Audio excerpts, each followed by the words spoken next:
thank you so much for being with us here today. Today is the day, Friday the 13th. Next Level Spooky. Charli. Yeah. How does it feel? Good. Yeah. Real? Yeah? Yeah, it's like, you know when you make an album, it's like, it's already made. I'm excited. I'm supposed to be like, I'm so excited. It's the best day of my life. Like, it's cool. Yeah, it's out. I want to make the next one. But it's existed in your world for so long at this point. Yeah, I mean, it's definitely not been one that I've been like sat on for ages, you know, like we kind of made it in like the beginning of the year was sort of the main body of work was made. But I am very happy it's out, yes, and I feel like it's kind of, yeah, like the ultimate version of me. This particularly is like a huge moment because the conversation about your third studio album has been one that's gone on for quite a long time. I mean, we go back to summer 2016, I believe. And back then you were working on an album called XCX World. It didn't have a title. Okay. Everyone else just kind of like gave it a title. People made artwork. Yeah, it was never really a fully formed thing. So that's kind of all like the decisions of fans, actually. It wasn't really, I didn't feel like it was my decision to not put it out. The decision was kind of out of my hands because someone hacked me. So it just kind of felt like my work got taken from me and it was no longer mine. And that was really sad. I didn't even like get to process it much at the time, honestly, because it was just so shocking that it had actually happened. Watching that album kind of like leak into the world, and obviously like the fans were ravenous for it, but that's gotta be kind of an intrusive feeling to see your work that you've put so much time in just kind of spread across the internet. Yeah, totally. It's really hard for me to think about, but it was sad because I was gonna release that music and I had like really specific thoughts and ideas of how I would do it. And it's just like the second it's been taken from you, it just doesn't even feel like yours anymore. So RIP those days. Would you ever like resuscitate any of that stuff? No, it's been ruined Right. for me. Like that whole, even though I think the music is still brilliant, Right. like it's just that time is just really tainted because somebody hacked me. The year that album was supposed to be released, you ended up putting out 2 huge mixtapes, but it kind of felt like you were disenchanted from the idea of an album as like a format that was suitable for how you want to put out your work. Take me back to like why you felt that way. I don't know. Maybe I just wasn't sure like people wanted it from me, honestly. And also the second you don't call, I'm signed to a major label. So like the second you call something an album, there's all this like stress and like fear and pressure and like scheduling. They're like, oh, she's putting an album out, like when's Ed Sheeran releasing his album? We gotta make sure it doesn't like go anywhere near that, and like da da da da, all these, you know. And like the second you just change the language to mixtape, nobody cares. There was no kind of like logistical stress, even though it's the same thing. I mean, it's 10 original songs, it's artwork, it's features, it's whatever, it's the same. But you still hold like obviously Pop 2 and Number 1 Angels as like kind of like peers to all these other albums. Yeah, I think the process is the same. And now in hindsight, I mean, I don't see them as, lesser bodies of work. I actually see Pop 2 as like one of my most important bodies of work, as I think my fans do too. That proves it just doesn't really fucking matter, like no one actually cares. You know, like my fans are never like, oh, so like, what's the difference between the mixtape format and, you know, like that's like you, that's you, and like, and the label. So I think listeners just want music. Doesn't kind of matter how it comes to them, really. At what point did you kind of start thinking, okay, now we have to go into the album? AG and I were gonna make a third mixtape. We wanted to do a trilogy originally, so it would be like Number 1, Angel, Pop 2, and like Something 3. We rented like a room at Flume's studio in LA, and we were there for like 2 weeks, just kind of starting some ideas. And then I just said, like, don't know, like it feels like we should be doing an album now. It feels almost like predictable to do the third mixtape, you know? It feels like we need to step it up and make a bigger statement and do a bigger project. And I mean, it was funny because like nothing changed. We were just like, cool, okay, let's just continue doing what we're doing. Like literally nothing changed. That was when we decided that we made the big jump. Did you stay in Flume Studio or? We moved to this house in Eagle Rock, which I rented. And what was so weird, I was watching this Maya Rudolph and Fred Armstein show. That's the house. What? That's the house No we way. recorded Charlie in. That Have show you seen that was show? wild. That's the house. It was so weird. I was watching it and I was like, wait, I know this house. And I was like, that's the fucking house I That's made my album in. trippy. How weird is that? So was the entire record made there? One song was made at Andrew Watt's house, a song called White Mercedes. That's where I made that song. And then a couple at Flume's place, most of the writing and production was done in the Maya Rudolph house, let's call it. But most of it seems like it was really fresh. Yeah, it was really like very much in the moment, very spontaneous, very there, really just capturing like the feelings that I was feeling that day. That seems to be like the most conducive like working style for Yeah. your creative process. For me, the second I start thinking about the decisions I'm making is when it begins to feel a bit contrived. If I'm like, I want to write a song like this and like play a reference, it just never goes well. So everything has to be very kind of spontaneous and off the cuff and really just kind of have no idea what is going to happen, you know? I want to talk about naming the album Charli. Mm-hmm. Did you go into it thinking that that was going to be like? No, I'm actually really bad with album names. Like I was considering tying in like the 3 aspect still of like number 1, Angel, Pop 2, Something 3, I don't know. And then I just couldn't figure it out at all. And AG was like, just call it Charli because it's like you. And I was like, oh, fuck. Did it again. Most unoriginal statement ever. It's like my most personal body of work.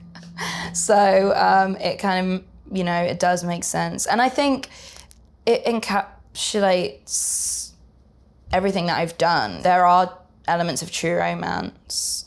There are elements of the mixtapes. There are elements of Vroom Vroom. Maybe even elements of Sucker in like its most pop moments, you know? I'm intrigued by the idea of separating Charli from the XCX. Mm-hmm. How would you define Charli? It works because it's the most human version of me. Like I don't ever feel like I'm an artist who like, you know, puts on a like character and then is like performing the character. It's very, if you get me on a bad day, it's a fucking bad day. Like you asked me at the beginning of the interview, you psyched for your album? And I was like, yeah, cool. Like I'm not gonna like be like, yeah, baby, it's fucking Charli season. No, like it's not. It's another day and there will be another album. Do you feel like you ever like have like a pressure to maintain a sort of like veneer, always like being like this fearless kind of like person? No, I don't. I like have very like public, like, you know, emotional moments. So I don't feel pressure to be like on all the time at all, or like to be positive all the time, because I'm not. I'm like very volatile. I think it's okay to be vulnerable, and I think that's kind of what I've learned through this album process. Like I didn't set out to make it about my vulnerability or my kind of emotional state or anything. It just happened that way.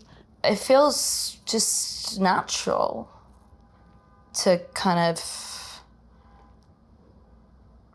I don't know, just to say what's on my mind. I was thinking, you know, to go off that like your most personal album yet.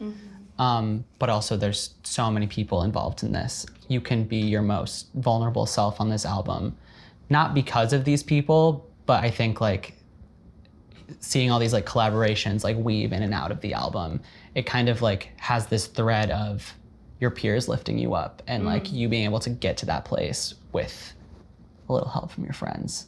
And that's actually funny because the album was going to be called Best Friends. That was a title for a while, like that we were thinking about. But yeah, so it's kind of cool you said that. But yeah, it is really that, like the community that I'm in and the kind of community that I'm surrounded by, which is basically the LGBTQ community, because I really feel like I'm so immersed in that in all aspects of my life, you know, like my friends when I go out, my collaborators, it's really prominent and so important to me. And I do feel like I am able to be vulnerable in that space because I feel so comfortable there. You know, I feel like that is a community that has really embraced who I truly am and made me feel, you know, less afraid to be myself. They really do give me that strength for sure.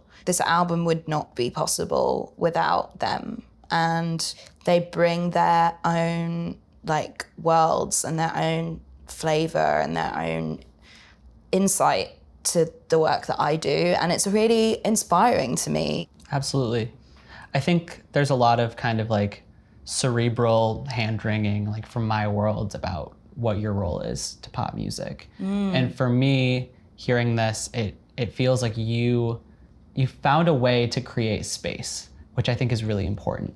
And I mean, talking about a song like Gone, Yeah. and collaborating with Chris on that, it's so powerful and it's so towering. And you hear that song and it feels like a real like breakthrough for both of you guys. But it's like, because you created that space and you like made that opportunity happen.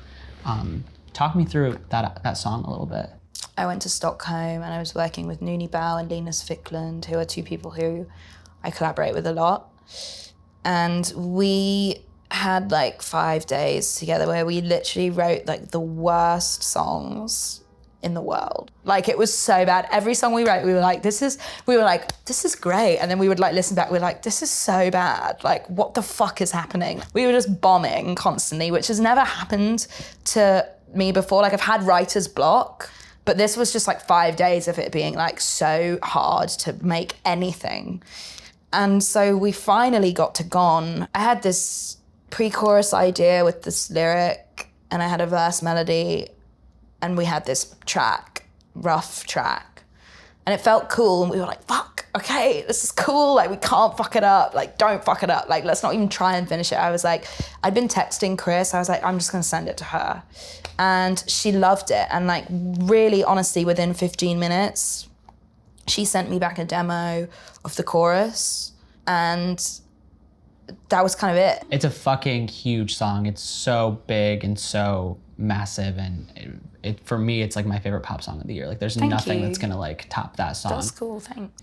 But I think it kind of punctuates a lot of what this album is saying. When I hear it, I think of it's like a party record about escaping the party in a way. I'm curious if you feel the same way. Yeah, it is. It's kind of, yeah. I mean, I think it's funny because partying has been such a like huge part of my life and my inspiration in my world. This is gonna sound so cheesy, but I do like wonder sometimes like, when will the party be over? I don't know, like not yet, but I definitely like my feelings towards partying are changing. I think as like they do when you get older, right? You know, it's not that I don't want to do it anymore. I mean, I fucking love it, but I do definitely feel like the sadness a little bit more. And I think Gone lyrically, it's kind of about, yeah, that time where you're at a party and you just feel like, fuck, I'm so out of place. Like I feel so alone. I feel insecure. Everyone's looking at me. People hate me. Why am I here? Yeah, that's what Gone is about for me. Another one of my favorite collaborations on the album is Cross You Out with Sky Ferreira. Yeah. Absolutely love that song. Talk to me about how that collaboration came together, because you and Sky kind of came up around similar times. your Yeah. fan bases very much intersect. Yes, Sky and I, we've known each other for a really long time. I had this initial idea for Cross You Out and I sent it to her really on a whim, thinking like she might not want to, because I know she was like in the big kind of like process of working on her record. But she hit me back and she was like, yes, I want to do it. And so she recorded with Linus in LA. I actually wasn't there when she recorded, but she, you know, she did her thing. She wrote her verse. And I was like, I've done it. I've got Sky Ferreira, motherfucker, what? Because that's rare. Like, It's huge. It's her that's first pop song in fucking years. rare. And I was like, I'm the shit. I got Sky. Like, yes. Like, the internet is gonna go crazy. And then she just like pieced. She went like so silent on me, and I was like, no, like, you know, because she was doing her thing, and we have very different processes. But eventually, she like hit me back, and she was like, love the song. I was like, yes, we're back in the game, cool. But yeah, I'm so happy that it happened, because actually I feel like for both of us, this song is actually a song that feels like it could be on True Romance or Nighttime, My Time, which, by the way, I've been really listening to. Phenomenal album. Like, well Holds done. up. Holds the fuck up, doesn't it? I'm really happy that it happened, because I really admire her, and I think she's a very important voice. Yes, absolutely. Ready for masochism. Same. Come on, Sky, bring it. We're ready. Slay Queen. Do you have any hopes for how your fans interpret this project, or, you know, where you're gonna take it from here? I hope my fans love this album.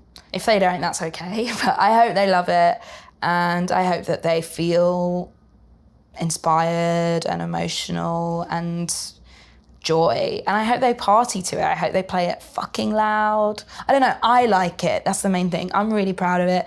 I really like it. And honestly, like, I'm already kind of, I know I'm not supposed to say this, I'm supposed to be so like in it, like, this album, stream it, buy it, blah, blah, blah. But I'm like thinking about the next one. It's done. Like, I'm just like on to the next level. Next level. There you go. Great branding. Love it. Stream it on Apple Music. Yes. Great. Thanks so much, Charli. Yeah, thank you.